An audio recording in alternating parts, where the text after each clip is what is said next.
ช่างโชคดีที่ได้ใจเจ้าไปขอมันช่างโชคดีที่ได้โตเจ้าเป็นคู่ครองแต่กลับมาโตน้องมันช่างโชคหายเป็นคนมาทีหลังก็เลยต้องแพ้ต้องพ่ายและตั้งแต่นี้คงต้องยอม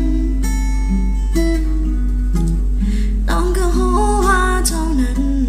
หากมันไปทั้งใจแล้วนะแต่อยากให้เจ้ารู้ว่าน้องให้เจ้าได้ทุกอย่างถ้าเท่านั้นมาหากันและตัวเจ้าจะสุขสบายน้องมีเงินทองเอามากองให้เจ้าได้เพื่อให้ใจเธอเปลี่ยนพันบอกไปหากมันมาหาน้องต่อให้น้องหัวเงินเสียใจเจ้าบอกได้แต่คือสิ่งเดียวที่เห็นได้สุดท้ายน้องคงต้องยอมคงต้องยอม